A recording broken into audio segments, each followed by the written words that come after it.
Get on the ground, now! Hands behind your back! Officer Daniels slams Diana Reeves face first against her own front door, the sound of her cheek hitting mahogany echoing through the upscale neighborhood. Metal handcuffs bite into her wrists as he forces her arms behind her back. "Please, this is my house!" Diana tries to speak. "Shut up! You're under arrest for breaking and entering!" Daniels jerks her away from the door she just opened with her own key. Neighbors peek from behind curtains as he marches her toward the patrol car like a common criminal. Diana doesn't resist. Don't scream. Her silence isn't fear. It's the deadly calm of someone who knows exactly what's about to happen next. In 60 minutes, his entire world will collapse. Have you ever been brutalized by people who were supposed to protect you? 3 hours earlier, Diana Reeves stepped out of her marble shower and wrapped herself in Egyptian cotton. Monday mornings meant federal briefings, but today felt different. Her phone buzzed with encrypted messages, another dirty cop case breaking open, another precinct about to face her wrath. She moved through her morning routine with military precision. Coffee from her Italian espresso machine, toast on bone china inherited from her grandmother. The FBI credentials clipped to her Hermes purse sat next to car keys for her Tesla, symbols of a career built on taking down corrupt officers who thought they were untouchable. Diana had earned this life. Harvard Law, FBI Academy, 15 years climbing ranks while lesser agents fell by the wayside. Her brownstone in the city's most exclusive neighborhood wasn't luck. It was justice served, one dirty badge at a time. But Karen Whitmore saw something else entirely. Karen pressed her face against her kitchen window, watching Diana load files into her car. For 2 years, she'd been making calls. First to the Homeowners Association about suspicious vehicles, then to the city about noise complaints. Each time, authorities found nothing because there was nothing to find. This morning, Karen's rage finally boiled over. 911? What's your emergency? There's a black woman breaking into the house next door. Karen lied into her phone, voice dripping with fake panic. She's been coming and going for weeks. I think she's causing a robbery. The dispatcher's fingers flew across her keyboard. Can you describe the suspect? African-American female, maybe 40, wearing expensive clothes. Probably stolen. She has keys, but that doesn't mean anything. These people are getting smarter. Karen had no idea she was describing a federal agent who specialized in investigating exactly this kind of bias. Diana's current caseload included 3 precincts under federal oversight, 2 chiefs facing criminal charges, and dozens of officers whose careers she'd personally destroyed. The dispatch call crackled through Officer Daniels' radio 20 minutes later. Possible breaking and entering 1247 Maple Avenue. Suspect is black female, approximately 40 years old, maybe armed. Daniels perked up in his patrol car. This neighborhood meant money, and money meant publicity if he made a good arrest. His partner Torres glanced at the address with concern. That was the same street where his own captain had warned them to be extra careful about complaints. Isn't that the area where we had those false alarm calls? Torres asked. Every call is real until proven otherwise, Daniels replied, but his tone suggested he'd already made up his mind about what they'd find. Daniels had 18 years on the force and a philosophy that had served him well. Trust your gut, act fast, ask questions later. His gut told him that black people in expensive neighborhoods usually meant trouble. His personnel file contained 17 complaints about excessive force, but his sergeant always backed him up. What Daniels didn't know was that his precinct was already under federal investigation. Diana's team had been building a case for months, documenting patterns of racial bias, excessive force, and departmental cover-ups. Her files contained Daniels' name highlighted in red, a primary target for federal prosecution. The irony was perfect, the hunter about to become prey. Diana's phone buzzed with a text from her partner, Agent Carter. Running late for the briefing, Daniel's case about to break wide open. Where are you? Diana typed back. Leaving now, this one's going to be big. She had no idea she was about to become the star witness in her own case. As Daniels and Torres drove toward Maple Avenue, Diana locked her front door and activated her security system. Multiple cameras captured her every movement, evidence that would later prove crucial.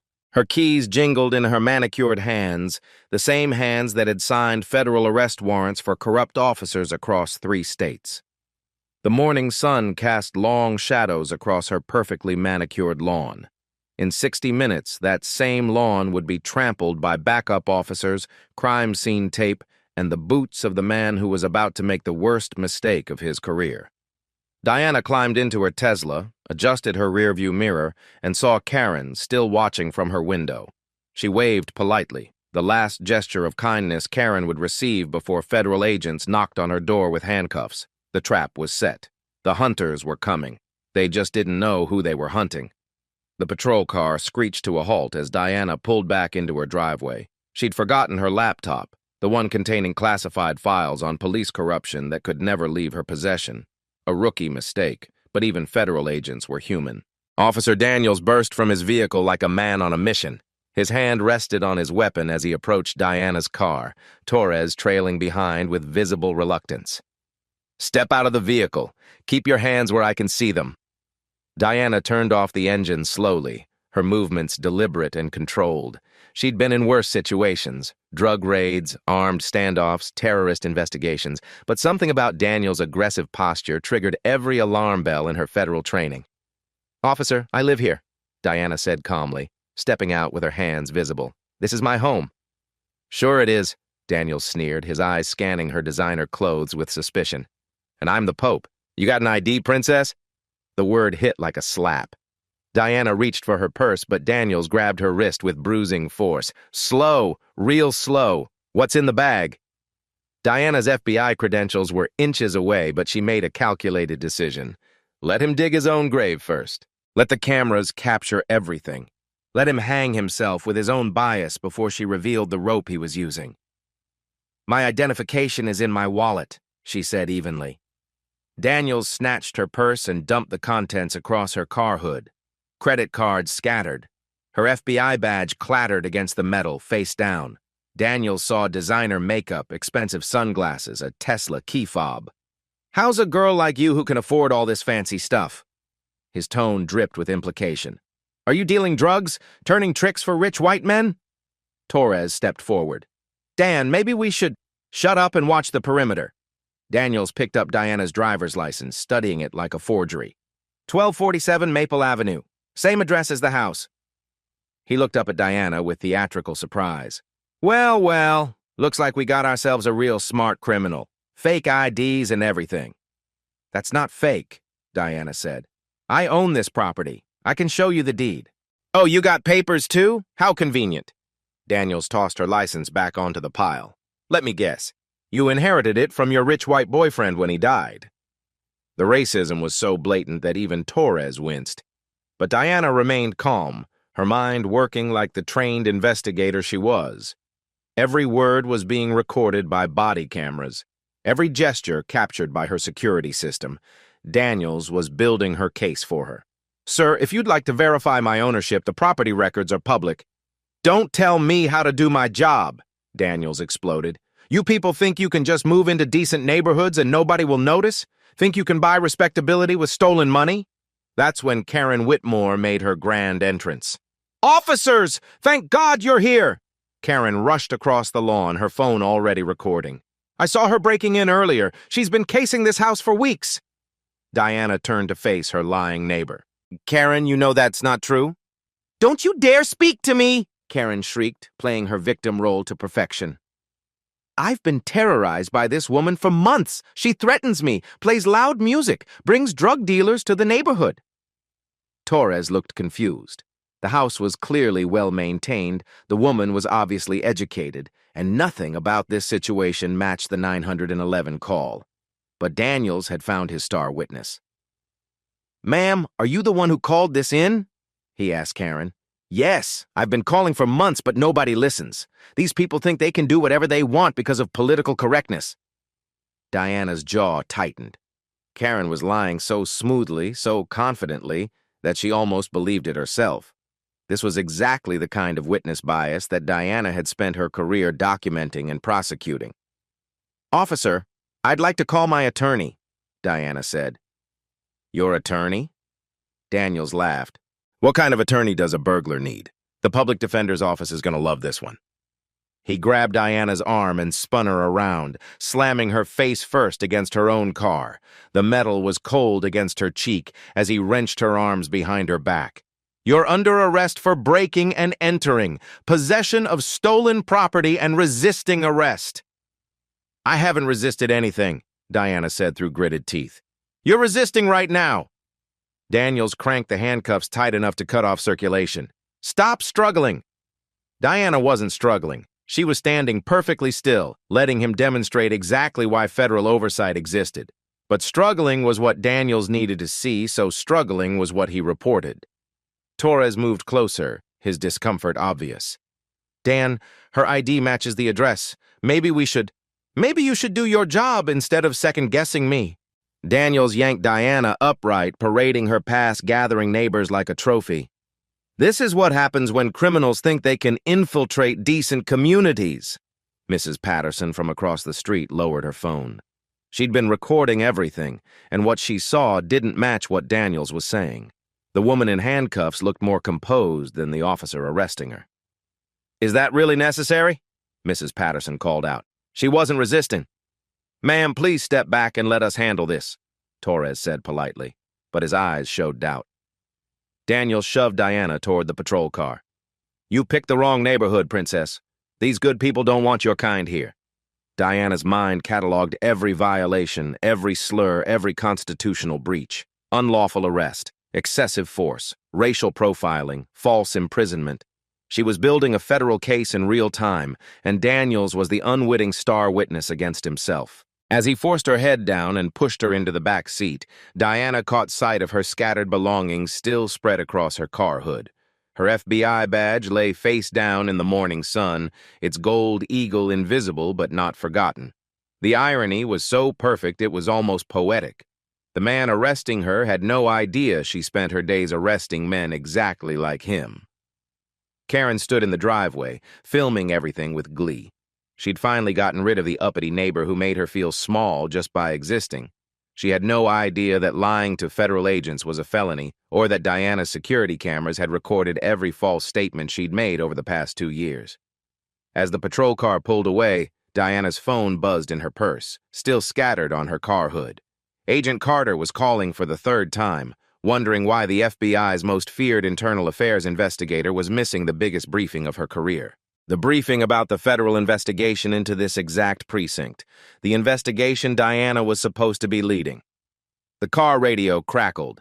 "Unit 47, transport to central booking. 1 female suspect breaking and entering." Torres keyed his radio reluctantly. "Copy that, Central. En route to booking." In the back seat, Diana closed her eyes and smiled. They had no idea what was coming. The 15-minute ride to the station felt like hours. Diana sat in silence, her mind racing through federal statutes and constitutional violations. Each bump in the road sent the handcuffs deeper into her wrists, but she'd endured worse during FBI training. Pain was temporary. Justice was forever. Daniels kept glancing in the rearview mirror, expecting tears or pleas for mercy. Instead, he saw a woman staring out the window with the calm focus of someone planning their next move. "You're awfully quiet back there," he taunted. "Usually you people are screaming about your rights by now." Diana didn't respond. Every word he spoke was being recorded by body cameras that would later be subpoenaed by federal prosecutors. Let him keep talking. Let him bury himself deeper. Torres shifted uncomfortably in the passenger seat. Something about this arrest felt wrong. The woman's demeanor, her expensive clothes, the way she carried herself. Nothing matched the profile of a typical burglar. But questioning Daniels in front of a suspect would undermine police authority. "Dan, when we get to booking, maybe we should call the supervisor," Torres suggested quietly. "For what? This is textbook probable cause." Daniels pulled into the station parking lot with satisfaction. Sometimes the job is just this easy. As they escorted Diana through the station doors, she memorized every detail: badge numbers, camera locations, witness positions. Her federal training had taught her to gather intelligence even under arrest, especially under arrest. The booking officer looked up from his paperwork, his expression shifting from boredom to confusion as he saw Diana's composed demeanor and professional appearance. "What's the charge?" he asked. "Breaking and entering, possession of stolen property," Daniels announced proudly. Caught her red-handed in a $1 million house. The booking officer studied Diana's face. Something about her seemed familiar, but he couldn't place it. She had the bearing of someone accustomed to authority, not someone who broke into houses for a living. "I'd like to make my phone call now," Diana said calmly. Daniels laughed. "Phone calls come after processing, sweetheart. You'll get your chance to call your drug dealer soon enough." But Torres was studying the booking computer screen, his face growing pale. A federal security clearance had just popped up in the database. Active status, current as of this morning. "Dan," Torres said quietly, "we might have a problem." The booking computer screen froze Torres in place. Active federal security clearance, current status, classification level that made his stomach drop. "Dan, you need to see this," Torres whispered. But Daniels was already strutting toward the holding cells like a conquering hero. "Put her in cell 3, Daniels called over his shoulder. "The one with the broken toilet. Let her get comfortable with where people like her belong." Diana walked into the cell without protest, her heels clicking against concrete like a judge entering a courtroom. She sat on the metal bench and clasped her hands, the picture of dignified patience. Most arrestees would be pacing, crying, or demanding lawyers. Diana looked like she was waiting for a business meeting. Across town, FBI agent Sarah Carter paced the federal building's briefing room, checking her watch for the 5th time. Diana was never late. Not to briefings, not to anything.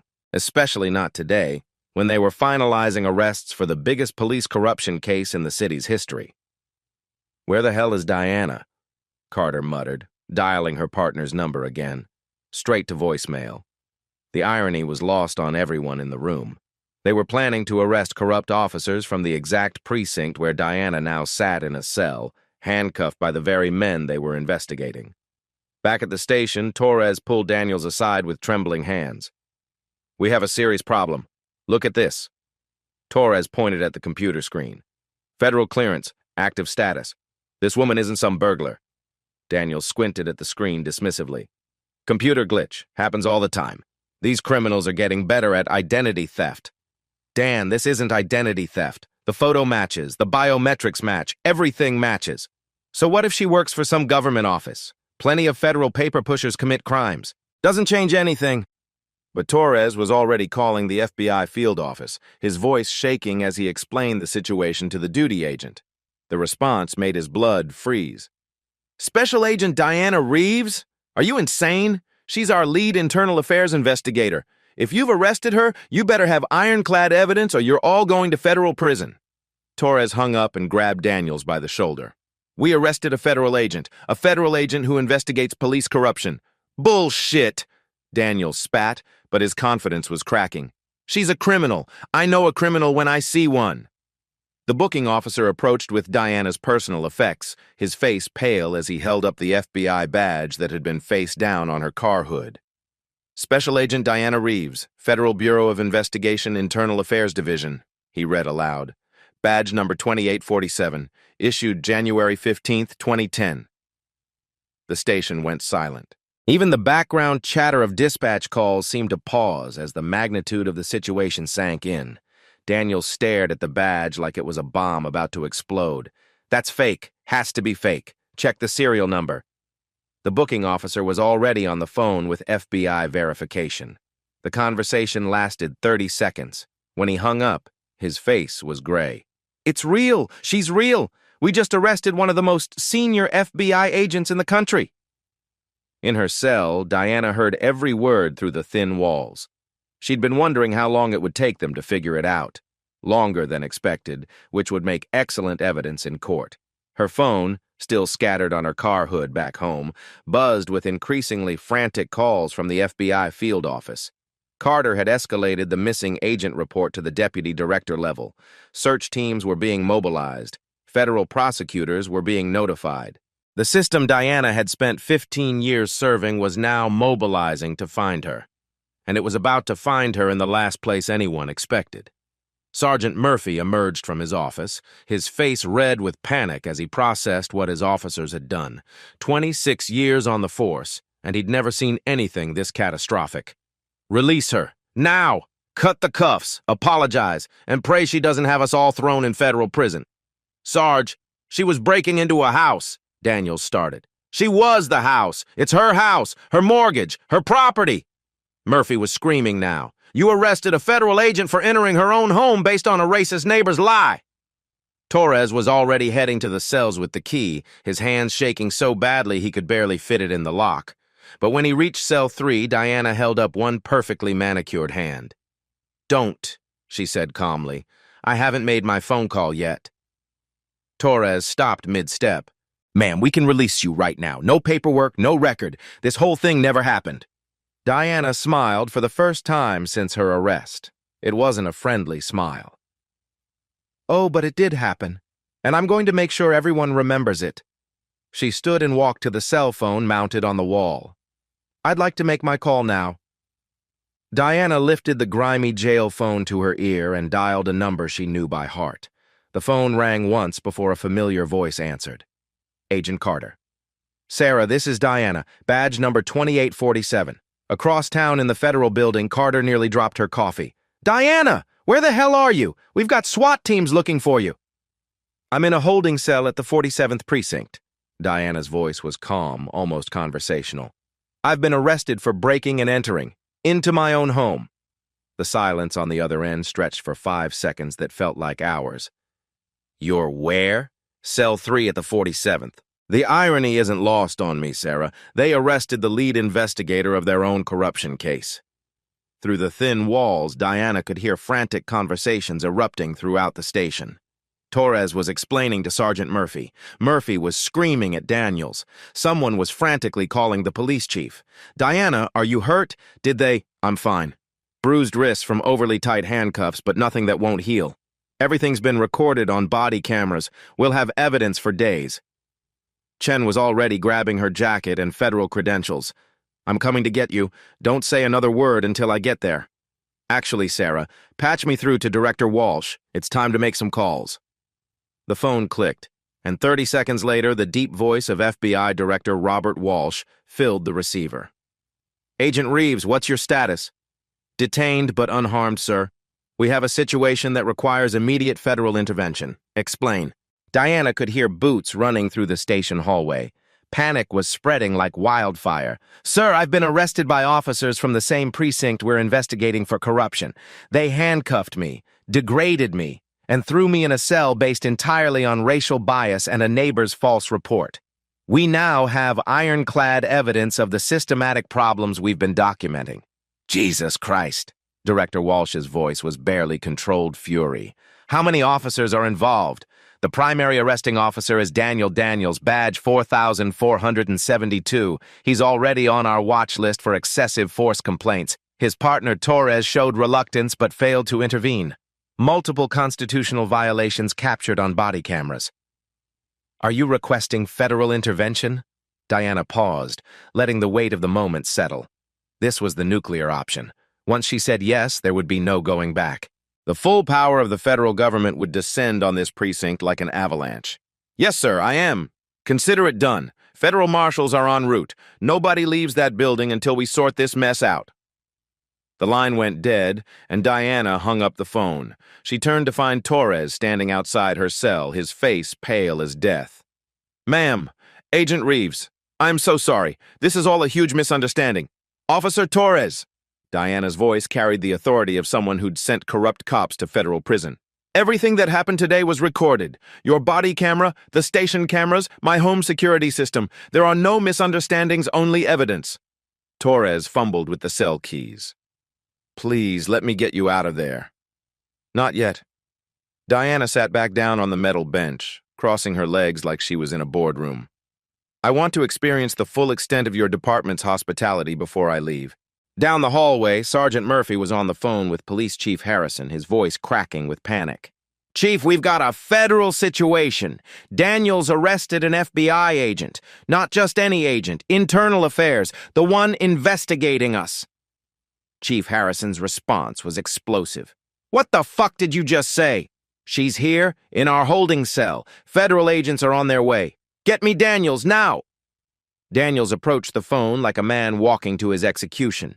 His swagger had evaporated the moment he saw Diana's federal badge. Chief? You worthless piece of shit, do you have any idea what you've done? Sir, I was responding to a 911 call about a break-in. You arrested the FBI agent investigating our department for corruption. She's been building a case against us for months, and you just handed her everything she needs. The phone slammed down, leaving Daniels staring at the receiver in shock. Meanwhile, Diana's arrest had triggered emergency protocols throughout the federal system. The FBI deputy director was calling the mayor. The Justice Department was mobilizing civil rights prosecutors. U.S. Marshals were already in their vehicles, racing toward the 47th precinct. Agent Carter burst through the station doors with federal credentials raised and 3 other agents flanking her. "I'm Special Agent Sarah Carter, FBI. Where is Special Agent Diana Reeves?" Sergeant Murphy approached with his hands raised like he was surrendering. "Agent Carter, there's been a terrible mistake. The only mistake was arresting a federal agent for the crime of being black in her own home." Carter's voice could have cut glass. "Where is she?" "Cell 3. But we were just about to—" "Nobody moves until the U.S. Marshals arrive. This is now a federal crime scene." Through the chaos, Diana could hear car doors slamming in the parking lot. Heavy boots on concrete. The sound of federal authority asserting itself. But the biggest shock was yet to come. Agent Carter approached Diana's cell and held up a classified folder marked Operation Blue Wall. "Diana, you need to see this. The timing is incredible." Diana read the first page through the cell bars, and for the first time all day, her composed facade cracked. The federal investigation she'd been leading wasn't just about this precinct. It was about a network of corrupt officers spanning 5 precincts, including systematic racial bias, evidence tampering, and civil rights violations. Officer Daniels wasn't just a target, he was the primary target, and he'd just arrested his own prosecutor. "Sarah, please tell me we got all of this on tape." "Body cameras, security cameras, jail phones, everything. The Attorney General wants to make this case a national example." Diana finally smiled. A real smile this time, not the controlled expression she'd worn all morning. "Then let's give them a show they'll never forget." The sound of federal agents flooding the building echoed through the station. U.S. Marshals, Justice Department prosecutors, internal affairs investigators. The hunters had become the hunted, and Diana Reeves, still sitting calmly in her jail cell, was about to become the most powerful woman in the building. The 47th precinct transformed into a federal command center within an hour. U.S. Marshals stationed themselves at every exit. FBI technicians seized body cameras, computer systems, and surveillance equipment. Justice Department prosecutors set up interview rooms in empty offices. Deputy Director Marcus Thompson arrived like a force of nature, his federal credentials parting the sea of panicked officers. At 55, Thompson had spent 30 years prosecuting police corruption, and his reputation preceded him like thunder before lightning. "Where's Agent Reeves?" he demanded. "Still in holding, sir," Agent Carter replied. "She refuses to leave until she's made her statement." Thompson's laugh was sharp and humorless. "She's turning their own jail into an interrogation room." Brilliant. In Cell 3, Diana had transformed her concrete cage into a mobile office. She'd requested legal pads, federal forms, and her personal laptop, all provided by agents who treated her requests like executive orders. For the first time in FBI history, the most important federal investigation in the city was being conducted from inside a police holding cell. The symbolism was perfect, and Diana knew it. Meanwhile, chaos erupted throughout the station as federal agents moved with military precision. Evidence lockers were sealed. Computer hard drives were confiscated. Every piece of paper, every digital file, every body camera recording from the past 2 years was now federal evidence. Sergeant Murphy paced his office like a caged animal, watching his career evaporate in real time. Phone calls flooded in from the police chief, the mayor's office, and the media. Within hours, this would be national news. FBI agent arrested in her own home by the very cops she was investigating. Officer Daniels sat in an empty break room, his head in his hands. Other officers avoided him like he had the plague. His union representative had already arrived, but even the lawyer looked defeated. There was no defense for what had been captured on camera. "Jesus Christ, Danny," his union rep muttered, reviewing the body cam footage. "You called her a prostitute on camera while arresting her in her own driveway." Thompson approached Diana's cell with the reverence of visiting a wounded warrior. "Agent Reeves, I'm Deputy Director Thompson. Are you ready to proceed?" "More than ready, sir." Diana stood and straightened her wrinkled blouse. "I want to give my statement before they have time to coordinate their lies. What about medical attention, documentation of injuries?" Diana held up her wrists, showing deep red marks from the handcuffs. "Federal photographers are already documenting everything. The evidence speaks for itself." Thompson nodded approvingly. This was why Diana was the FBI's most feared internal affairs investigator. She understood that perception was reality, and reality was about to become very ugly for the 47th Precinct. "Sir, before we begin interrogations, I need to show you something." Diana pulled out her phone, which agents had retrieved from her car. "My home security system captured everything, not just the arrest, but Karen Whitmore's behavior for the past 6 months. The footage was damning. Karen deliberately spreads rumors about Diana to other neighbors. Karen timed her complaints to coincide with Diana's arrival home from work.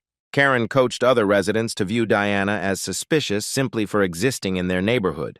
This is a conspiracy to violate civil rights," Thompson observed. "Federal hate crime territory." "It gets worse," Diana continued.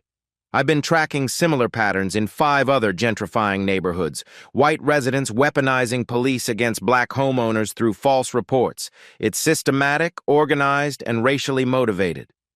Thompson's expression hardened. "How many precincts?"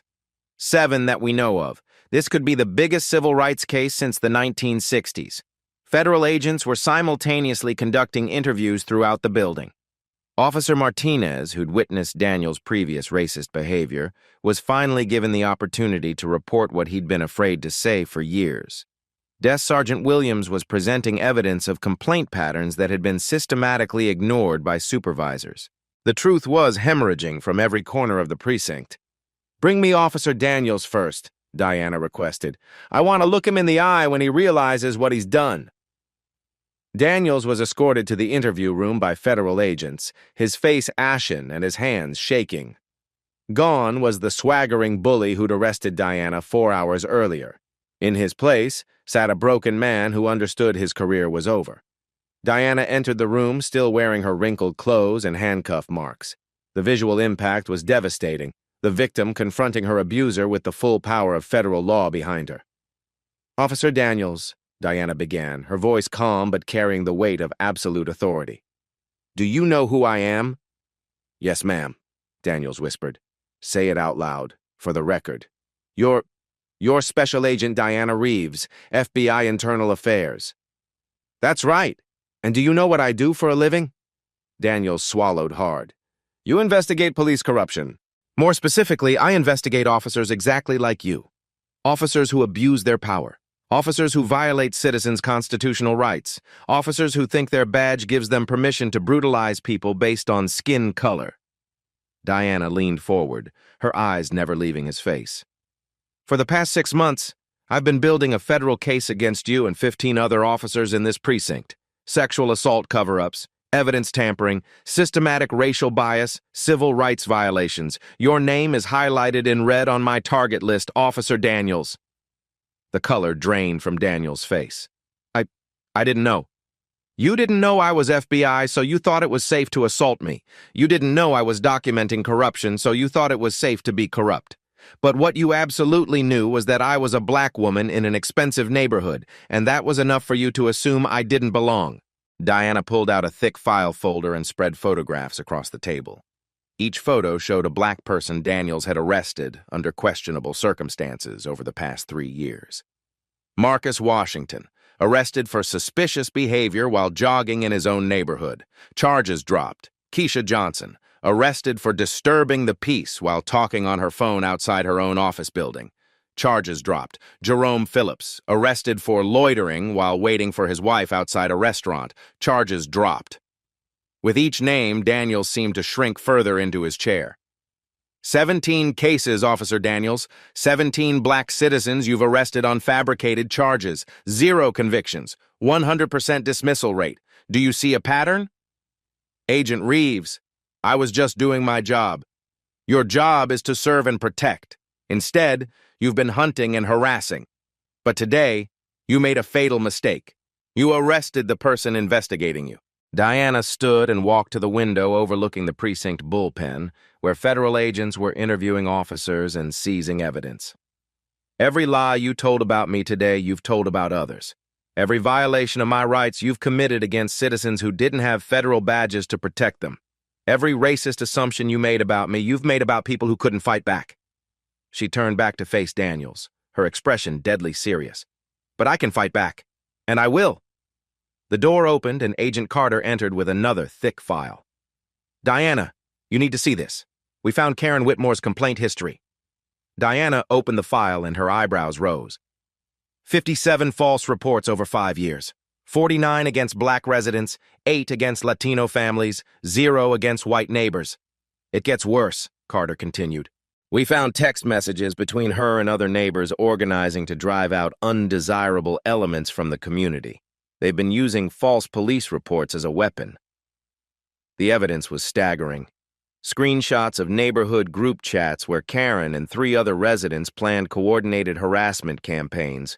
Detailed logs of when black families received packages, had visitors, or played music.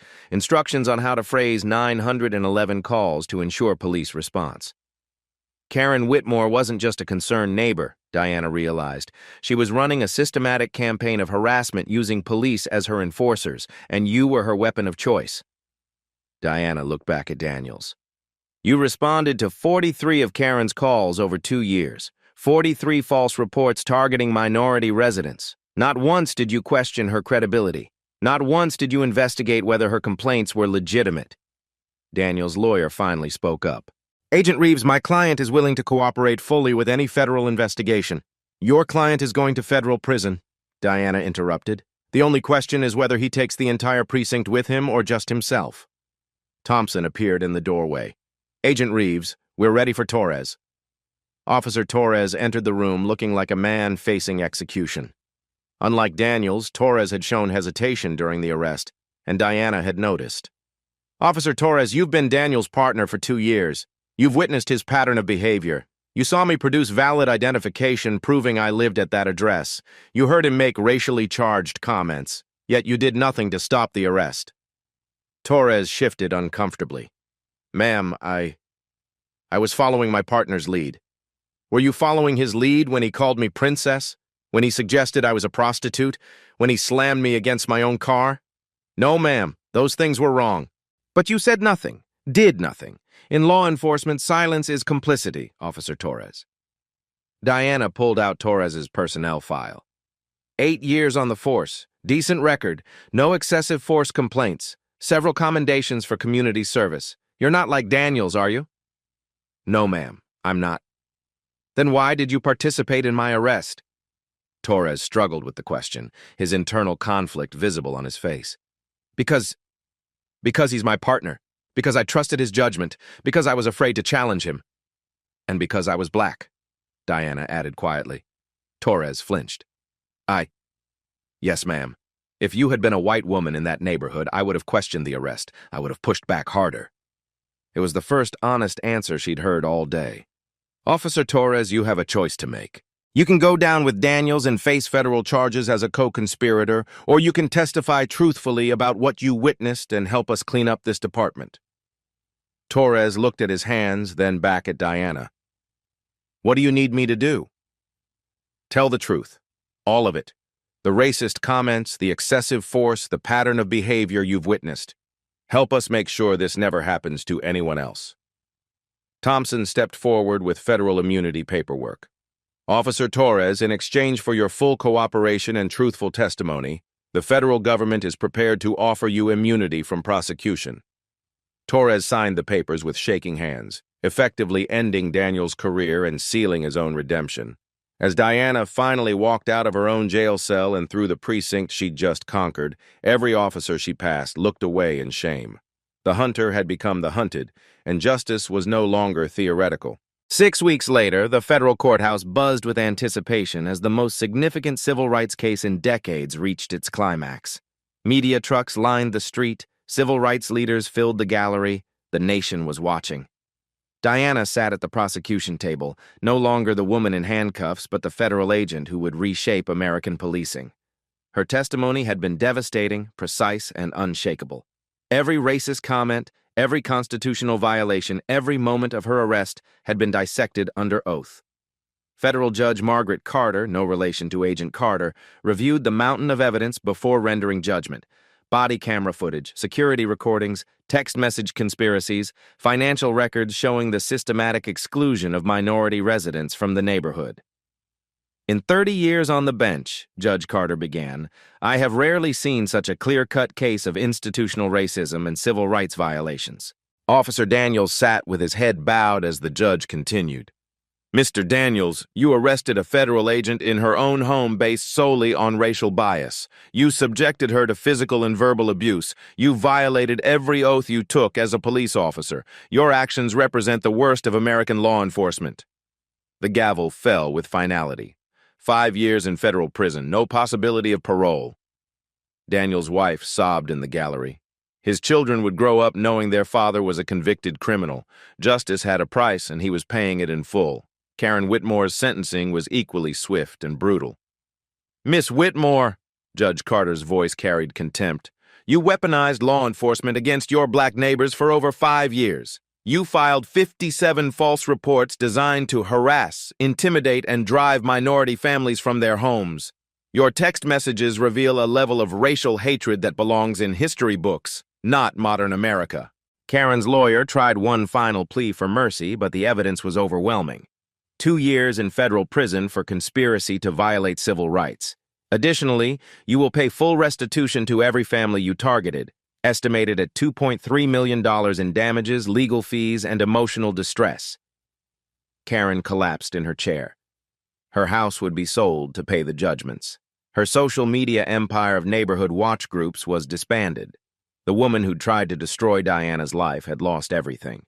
But the real transformation was happening at the 47th Precinct. Federal oversight had descended like a cleansing storm. Captain Harrison was forced into early retirement. Sergeant Murphy faced criminal charges for covering up complaint patterns. 15 officers were suspended pending investigation. Officer Torres, true to his immunity agreement, had become the star witness for reform. His testimony helped convict 3 other officers and exposed a culture of racism that ran deeper than anyone imagined. Torres showed us that good cops exist, Diana explained to reporters outside the courthouse. They just need systems that reward courage instead of silence. The precinct's transformation was measurable and dramatic. New community liaisons, all from minority backgrounds, were hired to rebuild trust. Mandatory bias training became monthly, not yearly. Body cameras were reviewed by federal monitors, not internal affairs. Most importantly, a new complaint system allowed citizens to report directly to federal oversight, bypassing the department entirely. Torres himself had been promoted to Community Relations Sergeant, a new position created specifically for officers willing to bridge the gap between police and residents. Agent Reeves didn't just save herself that day, Torres told the gathered media. She saved our entire department from itself. 6 months after Diana's arrest, the statistics told the story of transformation. Complaints against the 47th Precinct dropped by 78%. Community trust surveys showed the highest approval ratings in the city. Use of force incidents fell to near 0. Diana returned to her brownstone every evening, no longer worried about Karen's surveillance or false reports. Her new neighbors, the ones who'd moved in after Karen's house was foreclosed, waved warmly from their windows. Mrs. Patterson, who'd filmed Diana's arrest, had become an unlikely ally and community organizer. She helped establish neighborhood watch groups focused on actual safety, not racial profiling. The ripple effects extended far beyond one precinct. Diana's case became the template for federal intervention in police departments nationwide. The Reeves Protocol was implemented in cities across America, giving federal agents new tools to investigate and prosecute police bias. But perhaps the most satisfying moment came during a community meeting 6 months later, when a young black mother approached Diana with tears in her eyes. Agent Reeves, my son can walk through this neighborhood now without fear. Because of what you went through, because you didn't break, my child is safe. Justice wasn't just about punishment, it was about transformation. And transformation had come to stay. The hunter had become the protector, and her protection extended to every citizen who'd ever been judged by their skin color instead of their character.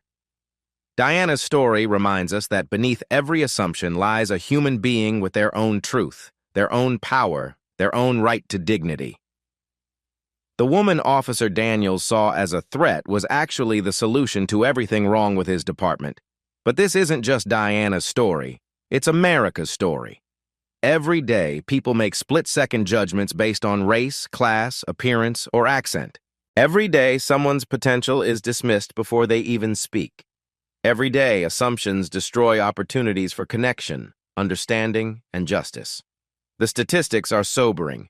Black Americans are 3 times more likely to be arrested in their own neighborhoods than white residents. False police reports targeting minority residents have increased 47% in gentrifying areas over the past 5 years. But Diana's case proves that change is possible when systems are held accountable. Today, the 47th Precinct serves as a model for police reform nationwide. Officer Torres leads community policing initiatives that have been replicated in 37 cities. The Reeves Protocol for Federal Oversight has prevented dozens of similar incidents across the country. Karen Whitmore's conviction sent a powerful message.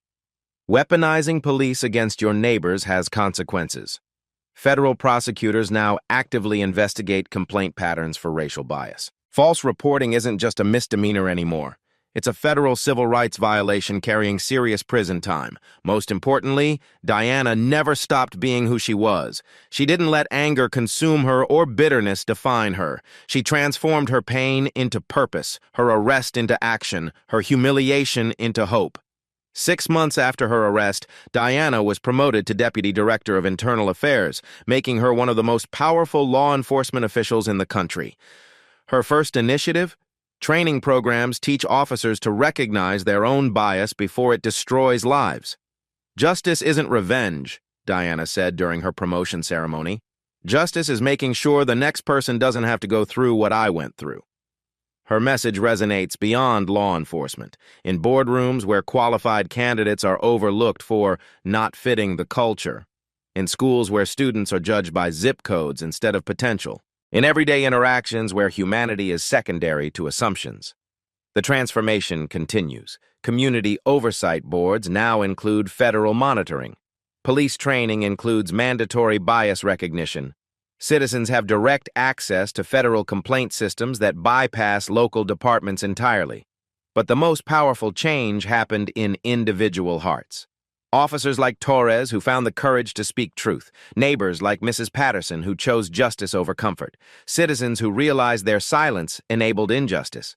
Diana's arrest lasted 4 hours. Its impact will last generations. Today, that same brownstone where Diana was handcuffed serves as a community center. The rooms where she was humiliated now host police community dialogue sessions. The driveway where she was degraded now welcomes neighbors of every background for monthly unity gatherings.